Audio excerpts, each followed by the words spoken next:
वृश्चिक राशि वाले बंधुओं, स्वागत है आप सभी का। हृदय से अभिनंदन है आपके अपने वैदिक मंथन भिंड यूट्यूब चैनल में। तो वृश्चिक राशि वालों, जरा ध्यान से सुनिए। एक बहुत बड़ी भूल आपके हाथों होने वाली है। अगले 3 से 5 दिनों में आपके हाथों एक ऐसा कार्य होने वाला है जो आपको आने वाले लंबे समय तक बहुत प्रताड़ित करेगा। आपके साथ साथ आपके पूरे परिवार को, आपके पूरे खानदान को भी इसकी कीमत चुकानी पड़ेगी। होता भी तो यही है, जब कोई व्यक्ति जीवन में गलती करता है, चोट खाता है, नुकसान उठाता है, तो उसकी कीमत उसके परिवार को भी चुकानी पड़ती है। पैसे की तंगी आएगी, कर्जा आएगा, दुख तकलीफ आएगी, तो सभी दुखी होंगे। ठीक इसके उलट होता यह भी है कि जब कोई इंसान तरक्की करता है, उन्नति करता है, पैसे कमाता है, नाम कमाता है, तो उसका भी सुख पूरे परिवार को होता ही है। परिवार हमारे साथ जुड़ा होता है, हमारे हर सुख दुख में रहता है। तो ऐसे में आपका यह नैतिक कर्तव्य बन जाता है, आपकी यह जिम्मेदारी बन जाती है कि आप कोई भी ऐसा फैसला न ले लें जो आपके पूरे परिवार को ही तहस नहस कर दे। कई बार ऐसा होता है, हमारे पास बहुत सी कुंडलियां ऐसी आती हैं जो कहते हैं कि गुरुजी, सब लोगों ने हमारे परिवार में मना किया, फिर भी हमने इस इंसान के साथ पार्टनरशिप में काम शुरू किया, और बाद में हुआ ये कि बिजनेस में जो भी कुछ लोन था, कर्जा था, वो हमारे सिर मत्थे आ गया, क्योंकि सारा बिजनेस हमारे नाम पर ही था। और वह इंसान बिजनेस को बंद करके सारे प्रॉफिट बटोर के भाग गया।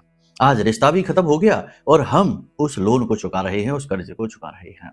यकीन मानिए कि लोगों के पास करोड़ों रुपए के कर्जे केवल इस वजह से आ गए क्योंकि उन्होंने गलत इंसान पर भरोसा किया, गलत फैसला ले लिया। अब उसकी कीमत उनके परिवार के लोग भी चुका रहे हैं। तो ऐसी ही कोई बड़ी भूल आपके हाथों ना हो जाए, इस वजह से आज के इस कार्यक्रम को जरूर देखना। ये कार्यक्रम आपके जीवन के लिए किसी संजीवनी बूटी से कम नहीं है।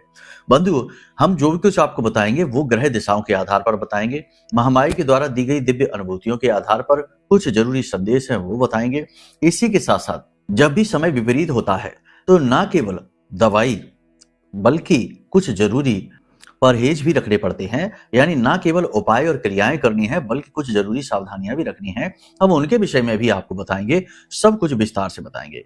कार्यक्रम के अंत में हम आपको 2 बहुत ही शक्तिशाली उपाय बताएंगे। एक उपाय जो शुक्र को आपके अनुकूल कर देगा। शुक्र यानी कि आज इस कलयुग में, इस समय और काल में हर एक भौतिक सुख को लाने का सामर्थ्य रखता है, हर एक कामना को पूर्ति करवा सकता है। तो शुक्र यदि आपका शक्तिशाली है, अनुकूल है, तो कोई आपका बाल भी बांका नहीं कर सकता है। इसी प्रकार राहु, जी हाँ, राहु और शुक्र मित्र हैं। यदि शुक्र अनुकूल है और राहु को भी आपने अनुकूल कर लिया तो आपकी लॉटरी लग सकती है। अचानक से आपके बिगड़े से बिगड़े काम बन सकते हैं।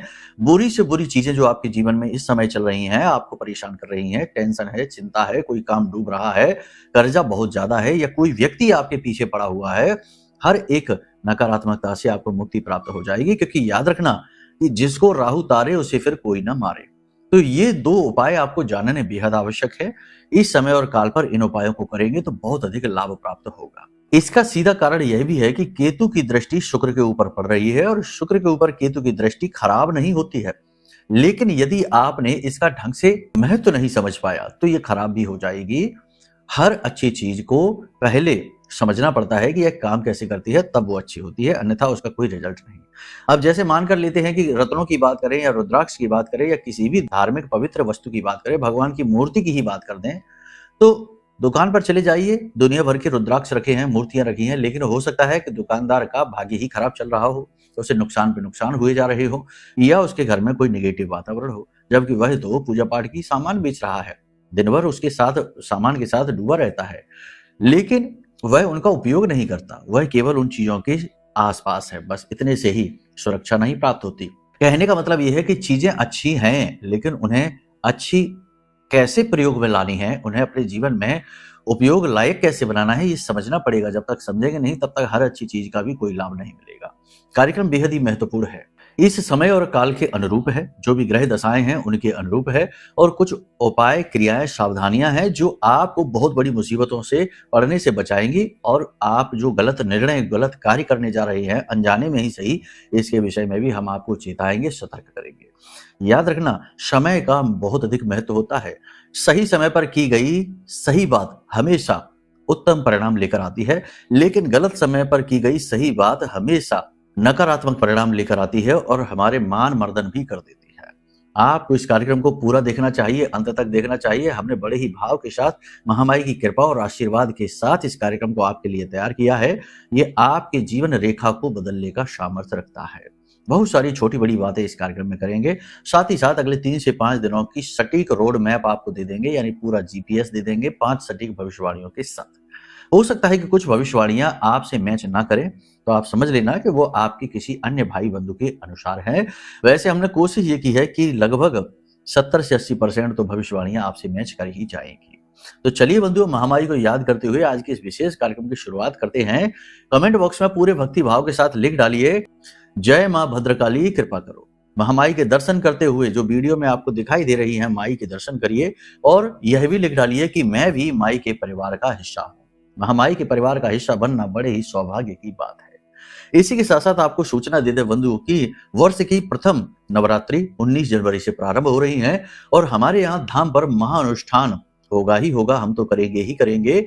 यदि आप इस महाअनुष्ठान में भाग लेना चाहते हैं तो वीडियो में नंबर दिए गए हैं, नंबरों पर फोन करिए। आपको सारी जानकारी प्राप्त होगी, किस प्रकार आप भाग ले सकते हैं, किस प्रकार आपको क्या क्या उपाय क्रियाएं करनी होगी। यानी कि जब आपने भाग ले लिया तो उसके बाद आपको भी कुछ न कुछ छोटी छोटी उपाय क्रियाएं हम बताएंगे, मार्गदर्शन देंगे, वो आपको करने होंगे। किस प्रकार आपको संकल्प लेना है, किस प्रकार से आपको अपनी क्रियाएं शुरू करनी है।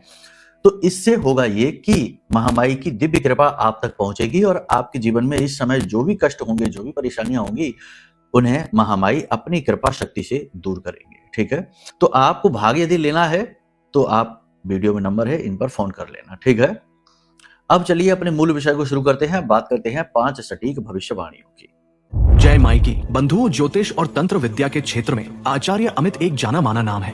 पूज्य गुरुदेव के साधनाओं और ज्योतिष विद्या के अनुभव बेहद दिव्य है। जी हाँ, पूज्य गुरुदेव ने जिसकी भी कुंडली का विश्लेषण किया और कुंडली के अनुसार उसे सटीक उपाय व महामाई माँ बगलामुखी की विशेष कृपा दी, उसके जीवन में सकारात्मक बदलाव तो आए ही है। फिर चाहे समस्या कितनी ही कठिन क्यों ना हो, समाधान तो अवश्य हुआ है। अब ऐसे में यदि आप भी अपने जीवन की किसी बड़ी समस्या से जूझ रहे हैं, जैसे कि कर्जा बढ़ता ही जा रहा है, काम धंधा और व्यापार सब रुक चुका है, रिश्ते नातों में तनाव हद से ज्यादा बढ़ गया है, पूरा जीवन ही नकारात्मकताओं से भर गया है, तो ऐसे में यही सही समय है जब आप श्रेष्ठ गुरु से मार्गदर्शन प्राप्त करें और जीवन के अंधकार को समाप्त कर दिव्य प्रकाश की ओर कदम बढ़ाएं। वीडियो में दिए गए नंबरों पर तुरंत संपर्क करिए और अपनी कुंडली का विश्लेषण व समाधान पूज्य गुरुदेव के द्वारा करवा लीजिए। देर ना करें, आपके देवी देवताओं के आशीर्वाद से ये मौका खुद चलकर आपके पास आया है, इसे गंवाना नहीं है। अभी फोन करें और गुरुदेव से मार्गदर्शन प्राप्त करें। महामाई आपका कल्याण करें। धन्यवाद। देखो, इस समय और काल पर कोई भी भविष्यवाणी सुनाए उससे पहले हम आपको बता देते हैं कि 2-3 चीजें हैं जिन पर आप अभी काम कर लेना। आप आज इस कार्यक्रम को देख रहे हैं, इसी समय से ये काम कर लें। आपके घरों में जो नल लगे हैं, उन नलों को आप देखें कहीं उनसे कोई पानी तो नहीं टपक रहा है। पानी बहने ना दें, टपकने ना दें। टोंटियां जो हैं उन्हें बदलवा दें। कोई ऐसी व्यवस्था करें जिससे पानी ना टपके। ऐसा अगर आपने नहीं किया, यानी पानी टपकता रहा, तो चंद्रमा खराब हो जाएगा और एक बार चंद्रमा खराब हो गया तो यह आपकी मन और आपकी धन की स्थिति को खराब करेगा। हालांकि चंद्रमा की स्थिति इस समय और काल पर सही है। चंद्रमा अपनी ही राशि में गोचर कर रही है, कर्क राशि में गोचर कर रही है, तो यहाँ पर चंद्रमा प्रबल है, आपको मनोबल देंगे, आत्मविश्वास देंगे, नकारात्मकता से लड़ने की शक्ति देंगे, भविष्य के लिए सही योजनाएं भी देंगे। लेकिन पाप ग्रहों का भी प्रभाव इस समय आपकी पथरी में यानी गोचर चार्ट में है। यानी कि जो देव ग्रह हैं, जैसे सूर्य है, मंगल है, बुध है, इनकी बात करें तो ये केतु से नीच दृष्ट हैं। तो इस समय पर ये नेगेटिविटी भी उत्पन्न कर सकता है। ठीक है, तो इससे कैसे दूर रहा जाए, इसके लिए आपको समाधान बता रहे हैं। तो सबसे पहला काम ये कर लीजिए कि नलों में टपकने वाला पानी बंद, यानी पानी की बर्बादी नहीं करनी है।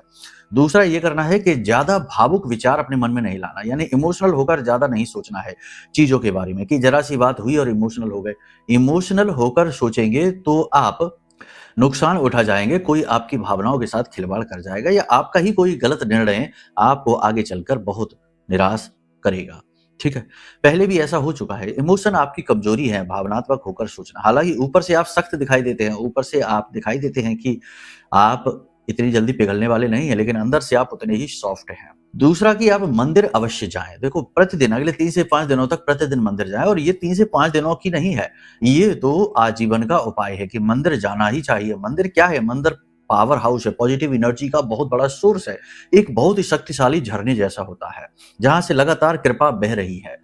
और जो कृपा का पात्र है उसे कृपा जरूर मिलेगी, लेकिन कृपा पात्र को ही। नहीं तो होता यह है कि मंदिर जाकर भी लोग गप्पे हाँकते हैं, इधर उधर की बातें, पॉलिटिक्स की बातें, क्रिकेट की बातें, फिल्मों की बातें करते हैं, और भगवान की जरा से दर्शन किए, जरा से जल्दी से चालीसा पढ़ा और प्रसाद चढ़ाया और भाग आए, और प्रांगण में बैठकर दो जोड़ीदार मिल गए और अपने गप्पे हाँकना शुरू हो गए। ये इस तरह अगर आप मंदिर जाते हैं तो फिर ना ही जाइए, कोई फायदा नहीं है, समय खराब कर रहे हैं, कोई सुनवाई नहीं होगी, पात्रता अभी आप में आई नहीं है। मंदिर जाना एक बहुत ही भावुक क्रिया है, भावुक होइए, हम कह रहे हैं ना, इस समय भावुक हो जाइए।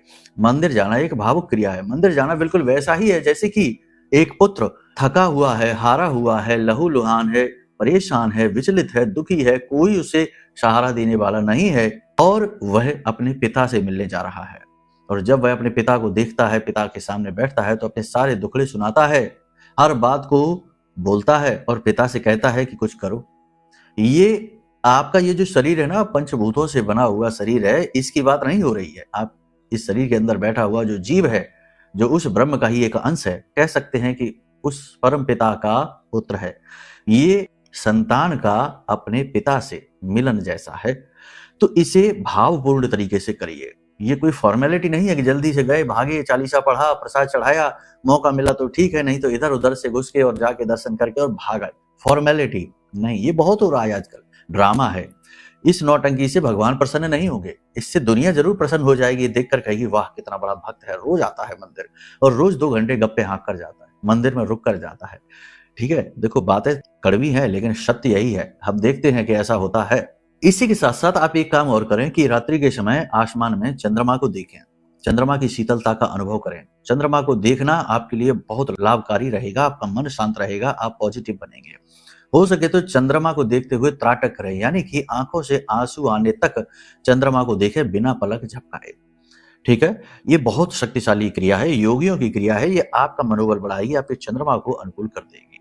ठीक है, इसी के साथ साथ आप अगर हो सके तो शाम के समय चंद्रमा के जब दर्शन करें तो स्नान आदि करके बैठे। स्नान आदि यदि आप करके बैठते हैं और चंद्रमा के दर्शन करते हैं तो उस समय पर आप इस मंत्र का जाप कर सकते हैं, क्योंकि मंत्र जाप करने के लिए तो शुद्धता आवश्यक है।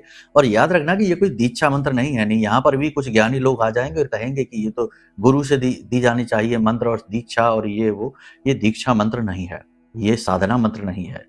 ठीक है, तो मंत्र क्या है आप ध्यान से सुन लीजिए, बहुत अच्छा मंत्र है। इससे चंद्रमा आपका अनुकूल होगा, मन आपका बहुत पॉजिटिव हो जाएगा और आपका कॉन्फिडेंस बढ़ेगा, आपके आसपास पॉजिटिव एनवायरनमेंट, आपका ऑरा स्ट्रांग होने लगेगा।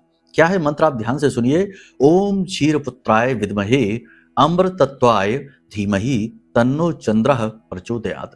चंद्र गायत्री मंत्र है, बहुत ही शक्तिशाली है, आप इसका प्रयोग करिए। 10-15 मिनट के लिए आप इस मंत्र का उच्चारण करते रहिए और आप इसका प्रभाव महसूस करेंगे। ठीक है ना, चंद्रमा अनुकूल। ये हम इस समय की आपको क्रियाएं बता रहे हैं, इन्हें आप जरूर करना प्रारंभ कर देना।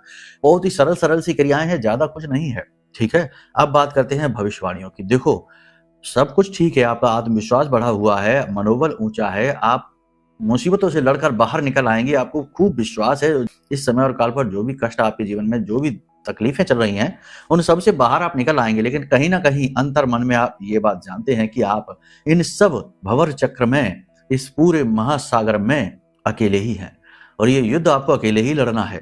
और अकेले लड़ने वाले युद्ध के ख्याल से आपको थोड़ा सा डर लगेगा, यानी कि कहीं ना कहीं भय आपके मन में व्याप्त रहेगा। एक अनजाना सा डर, अनजाना सा भय आपके मन में व्याप्त रहेगा। चिंताग्रसित भी आप हो सकते हैं। और सबसे बड़ी बात, मतलब कि लंबे समय तक चल रही फाइट, यानी लगातार संघर्ष, लगातार असफलता, लगातार मेहनत और लगातार अपने आप को साबित करने की कोशिश और कुछ कर गुजरने का जज्बा दिखाते दिखाते कहीं ना कहीं ऊबन भी आपको होगी, बोरियत भी आपको होने लगेगी। लगातार की मेहनत, संघर्ष आपको थकाएगा, आपको लगेगा कि अब ये चीजों का कभी अंत होगा कि नहीं होगा, ऐसा ही सब चलता रहेगा, कब तक लड़ेंगे आखिरकार। इस प्रकार के विचार, नकारात्मक विचार आपके मन में आ सकते हैं, तो थोड़ा सा पॉजिटिव हो जाइए।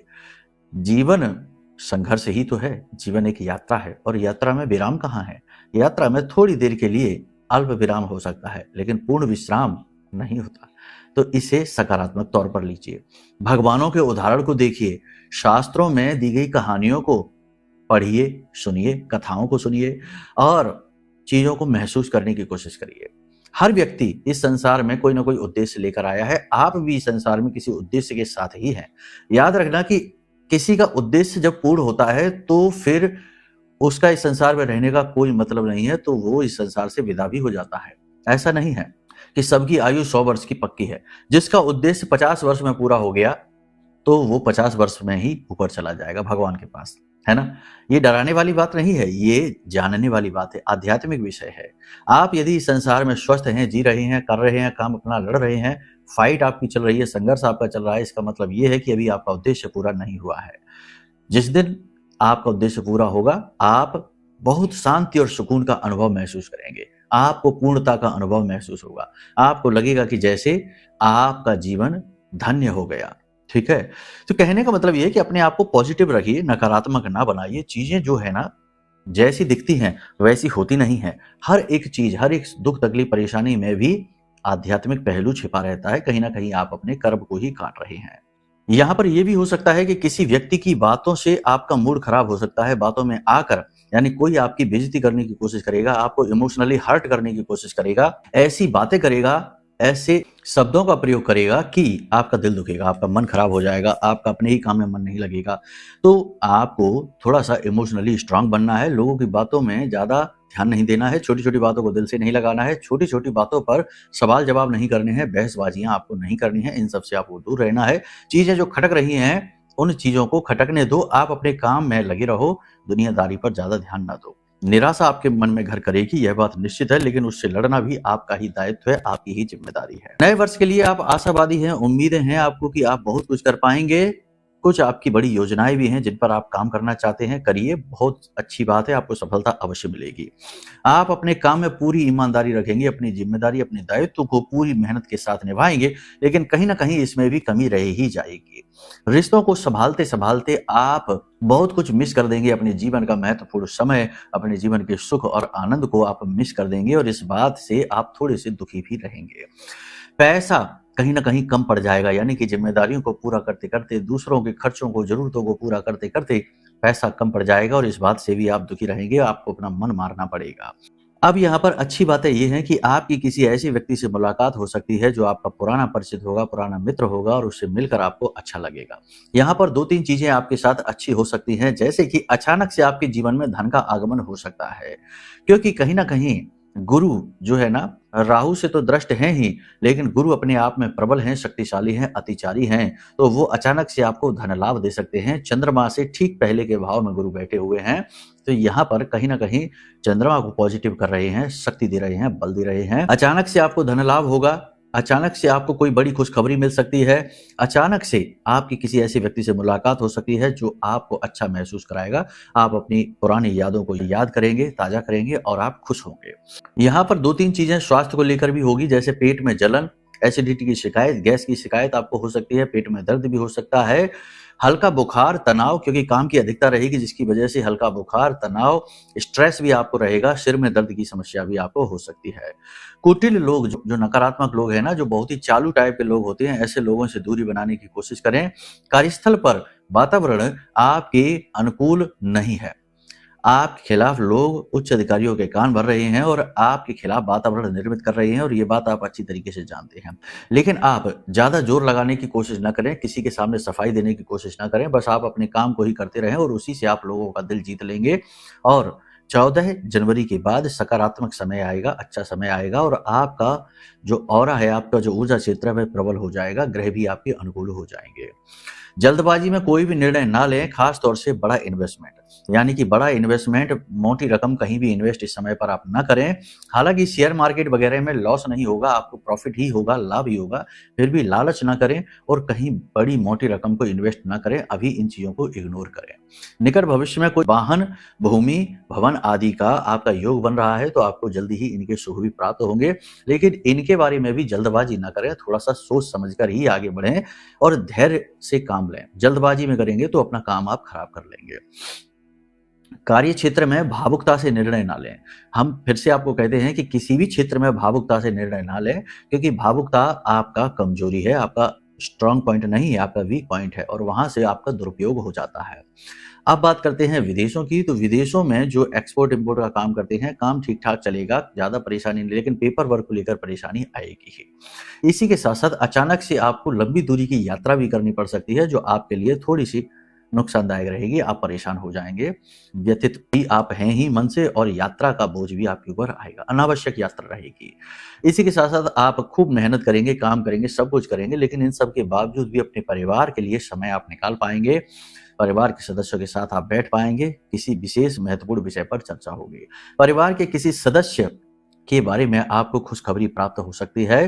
कोई मांगलिक धार्मिक आयोजन आपके परिवार में अगले 3 से 5 दिनों में हो सकता है। आपको यहाँ पर 3-4 चीजें हम बताना चाहेंगे कि अपनी वाणी पर आप नियंत्रण रखें जितना हो सकता है, और इमोशंस पर भी आप नियंत्रण रखें। लेकिन इसका मतलब ये नहीं कि आप बिल्कुल मौन हो जाएं, शांत हो जाएं। मौन नहीं होना है, जरूरी बातें हैं जो वो कहनी है, जहां जरूरी है वहां इमोशन दिखाना भी है। और सबसे बड़ी बात कि आपको एकांकी नहीं होना है, यानी कि बिल्कुल एकांत में अकेले में नहीं जाना है, क्योंकि वहां जाने से आपको चिंता हो सकती है। तो थोड़ा सा खुलने की कोशिश करें, अच्छे लोगों से मिलने की कोशिश करें, घूमें फिरें और थोड़ा सा मन को शांत रखें और आनंद लेने की कोशिश करें। नकारात्मक विचार, चिंताएं और जो डर हैं उन्हें अपने ऊपर हावी ना होने दें, ये सबसे महत्वपूर्ण बात है। अब यहाँ पर हम आपको बता दें कि कौन सी वो गलतियां हैं जो आप करने वाले हैं। बार बार हम आपको बता रहे हैं कि भावुकता के वशीभूत होकर अगर आप निर्णय लेते हैं तो यह आपके लिए बहुत खतरनाक होने वाला है। कोई आपको अपने जाल में फंसाकर इन्वेस्टमेंट करवा सकता है, आपसे पैसे ले सकता है, आपकी चीजें ले सकता है, आपका समय खराब कर सकता है और आपको गलत जगह पर पैसा निवेश करवा देगा, और फिर वही बात होगी कि धोखा आपके साथ हो जाएगा। तो थोड़ा सोच समझ कर, अब धोखा छोटा भी हो सकता है, बड़ा भी हो सकता है, लेकिन धोखा हो सकता है इस बात की प्रबल संभावना है यदि आप इमोशंस में आकर निर्णय लेते हैं तो। दूसरा कि अपने स्वास्थ्य पर भी विशेष ध्यान दीजिए। स्वास्थ्य पर ध्यान देने की बहुत अधिक आवश्यकता है, क्योंकि आकस्मिक आपके ऊपर स्वास्थ्य को लेकर खतरा आ सकता है, जैसे कि अचानक से दुर्घटना हो सकती है, आप फिसल सकते हैं, पैरों में और कमर में चोट लग सकती है, कोई पुरानी तकलीफ आपकी उभर सकती है, मौसम से संबंधित रोग आपको परेशान कर सकते हैं, शरीर के किसी विशेष भाग में लगातार दर्द रह सकता है। तो इन सब से बचने के लिए थोड़ा अपने स्वास्थ्य का ख्याल रखिए। सरकार से जुड़े हुए जो भी कार्य हैं, जैसे कोर्ट कचहरी का विवाद चल रहा है, या किसी प्रॉपर्टी का विवाद चल रहा है, या कोई ठेका वगैरह है, कहीं से पैसा आना है, वहां से आपको जोरदार झटका लग सकता है, आपका बनता काम बिगड़ सकता है। तो ये चीजें हैं जिन पर आपको ध्यान देने की आवश्यकता है। सबसे अधिक आवश्यकता है आपको अपने ही ऊपर ध्यान देने की, अपने ही स्वभाव, अपने ही स्वास्थ्य पर ध्यान देने की, और जितना हो सके उतना अपने आप को शांत रखें। यहाँ तक सारी बात आपने समझ ली है। याद रखना कि जो भी बातें हमने आपको यहाँ पर बताई हैं वो आपके गोचर चार्ट के अनुसार है। जन्म पत्री में स्थिति इसके अपोजिट भी हो सकती है। हो सकता है कि आपकी जन्म पत्री में कोई बड़ा ही शुभ ग्रह योग बन रहा हो, लेकिन अभी तक वह अनलॉक नहीं हो पाया, तो आप उसका पूरा लाभ नहीं ले पा रहे हैं। तो इसके लिए आपको क्या करना है, अपनी जन्म पत्री दिखवानी है। ये सबसे महत्वपूर्ण कार्य है जो आपको इस समय पर करना चाहिए। जन्म पत्री दिखवाते ही आपकी कुंडली के कौन से पाप ग्रह योग हैं, बाधा कारक योग हैं, कौन से दोष हैं, वो पता लगेंगे। साथ ही आपकी कुंडली की शक्तियां क्या हैं, ताकत क्या है, इसके बारे में भी पता लगेगा। तो जो पाप ग्रह योग हैं उन्हें मिटाने के लिए उपाय हैं, और कुंडली के जो शक्तिशाली योग हैं, राजयोग हैं, उनके पूरे लाभ लेने के भी उपाय हैं, क्योंकि उनमें भी अड़चने होती हैं, बाधाएं होती हैं। तो जब आप कुंडली दिखाएंगे तो ये सारी चीजें आपको क्लियर कट पता लगेगी। भविष्य के लिए आपको क्या करना है, क्या नहीं करना है, इसका मार्गदर्शन प्राप्त होगा, और बहुत सारी चीजें ऐसी भी पता लग जाएंगी जो आपने कभी सोची भी नहीं होगी कि आपके साथ चल रही हैं। जी हाँ, अनजानी छिपी हुई चीजें। तो इसके लिए सबसे बढ़िया तरीका यही है कि आप अपनी कुंडली का आकलन करा लीजिए। अब कुछ लोग यहाँ पर ये कह देंगे कि गुरुजी हमारे पास तो डिटेल ही नहीं है, हमारे पास तो जन्म पत्र ही नहीं है, किसी ने लिखा ही नहीं हमारे जन्म के समय पर। तो कोई बात नहीं है, आपका कोई रिश्तेदार होगा, जैसे आपका रक्त संबंधी है, भाई भतीजा, बेटा बेटी, उसके आधार पर बन जाएगी, या फिर आपके फोटो के आधार पर आपकी फेस रीडिंग आदि हो जाएगी, आपकी प्रश्न कुंडली बन जाएगी। कई तरीके होते हैं जिससे ये चीजें जानी जा सकती हैं। ठीक है, आप संपर्क करिए, वीडियो में दिए गए नंबरों पे आपको चीजें बताई जाएंगी। इसी के साथ साथ दैवी शक्ति अगर साथ नहीं है, यानी देवताओं का साथ नहीं है, तो भाग्य खुल ही नहीं सकता, चाहे कुछ भी हो जाए। चाहे आप इस चीज को माने या ना माने, देखो हमारे शास्त्रों में भी लिखा है, भगवान श्री राम ने भी राम रावण युद्ध प्रारंभ होने से पहले भगवान भोलेनाथ की प्रार्थना की थी, पूजा की थी, शिवलिंग स्थापित किया था, आपको पता ही है, रामेश्वरम शिवलिंग की स्थापना की थी, बाकायदा पूजा पाठ की थी। और ये भी कहा जाता है कि जो नवरात्रि है, शारदीय नवरात्रि है, वो भगवान श्री राम ने ही प्रारंभ की थी। 9 दिनों तक माई का पूजन किया था। तो ये चीजें क्यों की, भगवान ने स्वयं ऐसा क्यों किया? क्योंकि उन्हें भी देवी देवताओं का साथ चाहिए था, तभी वो विजय हो सकते थे। इसी प्रकार आपको भी जीवन में यदि सफल होना है, कुछ भी करना है, सफल होने के लिए आगे बढ़ना है, लड़ना है, तो देवी का साथ चाहिए ही चाहिए। तो हमारी माँ ब्रह्मास्त्र विद्या, माँ बगलामुखी हैं, उनका यह महारक्षा कवच है जो हमने जागृत किया है, अभिमंत्रित किया है माई के सबसे शक्तिशाली मंत्र से। अब यह महारक्षा कवच जब आपके पास पहुंचेगा तो ये आपके जीवन में और आपके शरीर में जो भी निगेटिविटी होगी उन्हें समाप्त कर देगा। कोर्ट कचहरी के विवाद हैं उनमें आपको विजय दिलाएगा, शत्रुओं का नाश करेगा और आपकी हर वक्त रक्षा करेगा बाल का कवच निर्मित करके। तो ये महारक्षा कवच भी आपको मंगाना है, यह आपके लिए बहुत आवश्यक है इस समय और काल पर। बस अब एक ही चीज है कि कोई भी कार्य, कोई भी निर्णय आप हमसे जुड़ा तभी लें जब आपके मन में भाव उत्पन्न हो। यदि आपके मन में नकारात्मक भाव आ जाते हैं कि चीजें बेच रहे हैं या कह रहे हैं, क्यों कह रहे हैं? क्योंकि हर बात में कहीं ना कहीं ये चीजें लोगों के मन में आती हैं, क्योंकि ये कलयुग है, यहाँ पर पहले बुरे विचार आते हैं, बाद में अच्छे आते हैं। तो यदि बुरे विचार मन में आकर और ठहर जाते हैं, बैठ जाते हैं, तो फिर आप यहाँ संपर्क न करना, किसी को फोन न लगाना, कुछ भी काम आपका बनेगा नहीं, क्योंकि यहाँ भावपूर्ण लोगों के ही कार्य बनते हैं। काम तो हजारों लोगों के बने हैं, लेकिन तभी जब उनका भाव जुड़ा यहाँ से। ठीक है, को तर्क मन में आते हैं, नकारात्मकता है तो दूर रहिए, कोई आवश्यकता नहीं है। ठीक है, यहाँ तक सारी बात आपने समझ ली। अब एक बात ध्यान से सुनिए, शुक्र को स्थापित कर लीजिए अपने घर में। आपके घर में दो कोने ऐसे हैं जो एक शुक्र को और एक राहु को रिप्रेजेंट करता है। जैसे कि आपके घर में जो पूर्व दिशा है और जो दक्षिण दिशा है, उसके बीच में जो कोना है आग्नेय कोण कहते हैं। उस दिशा में अपने घर में शुक्र को स्थापित करिए। क्या करना है, कैसे करना है, ध्यान से समझिए। एक गमला लीजिए, उस गमले में मिट्टी भरिए। पौधा कोई नहीं लगाना, लेकिन मिट्टी भरने से पहले आपको एक पोटली तैयार करनी है।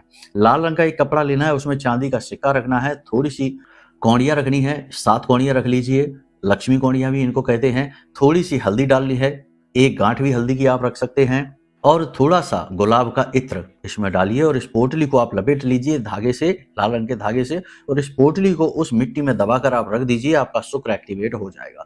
उस गमले में आपको कोई पौधा लगाने की आवश्यकता नहीं है, कच्ची मिट्टी शुक्र का प्रतीक होती है। तो ये क्रिया आप कर लीजिए, इससे आपका शुक्र एक्टिवेट हो जाएगा। राहु को एक्टिवेट कैसे करना है यह कल के कार्यक्रम में, अगले कार्यक्रम में बताएंगे। ये कार्यक्रम बहुत लंबा हो चुका है। दोनों को एक्टिवेट करने के बाद आपके कष्ट कटने प्रारंभ हो जाएंगे। फिर आप महामाई का आवाहन कर लीजिए या महारक्षा कवच मंगा लीजिए, आपके बिगड़े से बिगड़े काम बन जाएंगे। ठीक है, तो चलिए बंधु, आज के इस कार्यक्रम में यहीं विराम देते हैं। कुछ मन में यदि प्रश्न उठता है कि जैसे कुंडली आकलन कराना है, महारक्षा कवच मंगाना है, या फिर महापूजा में, महानुष्ठान में भाग लेना है, नवरात्रि की महानुष्ठान में, तो नंबर वीडियो में है, फोन करिए, सारा मार्गदर्शन आपका किया जाएगा। ठीक है, तो चलिए बंधु, प्रेम से बोलिए जय माई की, जय माँ बगलामुखी। हमारे प्रिय और परम पूज्य आचार्य जी ने अपनी साधनाओं के अनुभवों पर आधारित शक्तिशाली उपाय और क्रियाओं के माध्यम से हजारों लोगों के जीवन को पूरी तरह से बदला है। आचार्य जी के द्वारा बताया गया हर एक उपाय इतना सटीक और कारगर होता है कि जो भी इसे पूरे भाव के साथ कर लेता है, उसे साक्षात महामाई की कृपा और आशीर्वाद प्राप्त हो जाती है। इसलिए निसंकोच इन उपायों को पूरे भाव के साथ करिए, आपका कल्याण होगा। जय माई की।